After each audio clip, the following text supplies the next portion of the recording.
dire. Nous vivons plus longtemps, sans limitation d'ailleurs, grâce aux progrès médicaux et à notre système de santé.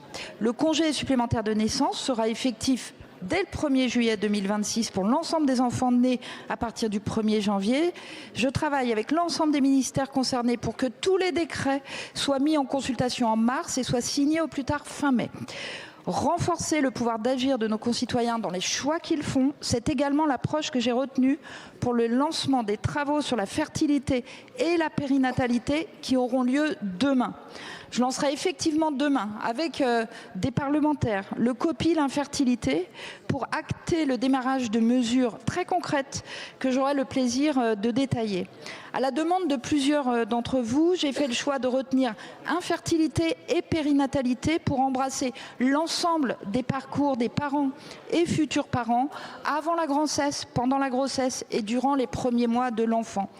Je le redis, la transition démographique, Madame la députée, est notre priorité. C'est un enjeu collectif, social et à financer pour les années à venir. Je vous remercie. Merci beaucoup, Madame la Ministre. La parole est à présent Monsieur Charles de Courson pour le groupe Lyot. Ma question s'adresse à Madame la Ministre de la Santé. Madame la Ministre, l'article 13 de la loi du 30 décembre 2025 de financement de la sécurité sociale pour 2026 a instauré une double règle.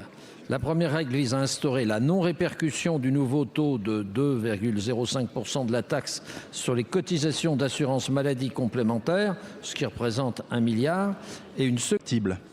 Voilà votre vision, spoliation, pénurie organisée et rivalité. Derrière cette écologie punitive, il y a aussi une dérive autoritaire. Le Parlement ne vous suit pas, 49.3. Un texte vous dérange, vous le bloquez. Les Français dénoncent les zones à faible émission, vous les ignorez, vous les méprisez. Vous ne gouvernez plus avec le peuple, vous gouvernez contre lui. Et pendant ce temps, vous imposez un wokisme d'État, mépris, culpabilisation permanente, rééducation. On nous dit comment vivre, comment nous chauffer, comment travailler, comment nous déplacer. Alors, Monsieur le Premier ministre, allez-vous enfin écouter le peuple? Il serait temps. Allez-vous supprimer les ZFE? Allez-vous supprimer le ZAN? Allez-vous arrêter cette écologie punitive?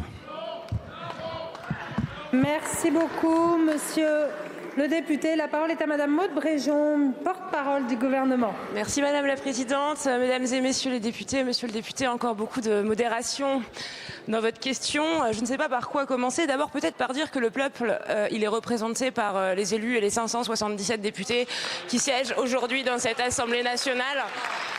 Et que ce sont les lois de la République votées par les députés de cet hémicycle qui s'appliquent. Ils se sont d'ailleurs encore prononcés. J'en profite pour féliciter ma collègue Stéphanie Rist, qui a été réélue, vous le voyez, par le peuple dans sa circonscription. Quant à votre vision de l'écologie, monsieur le député, permettez-moi d'être extrêmement sceptique.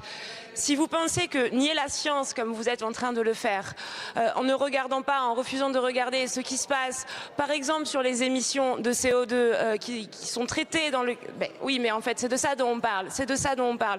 Vous parliez d'énergie. 60% des énergies... Et je vous le confirme, la décarbonation, la régénération et la sécurisation de nos réseaux sont notre priorité absolue. Sincèrement, je ne veux pas vivre le mois de janvier que vient de vivre mon homologue espagnol avec 3 accidents ferroviaires mortels.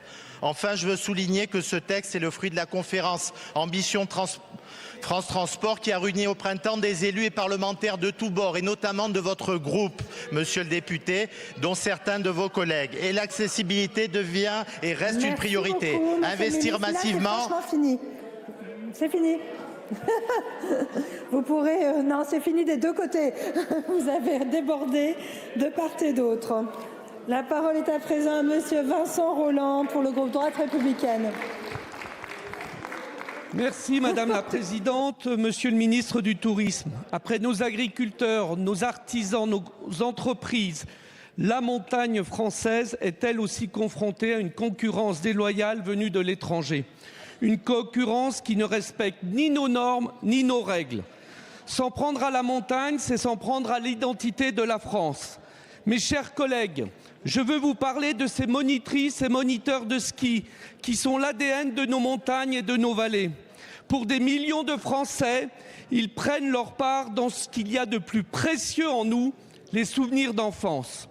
Aujourd'hui, ils sont les victimes de l'arrivée de pseudo-moniteurs venus de l'étranger, sans diplôme ou qui ne respectent pas nos règles fiscales et sociales, ne parlent pas notre langue et mettent en danger les pratiquants quand des opérations de secours sont nécessaires.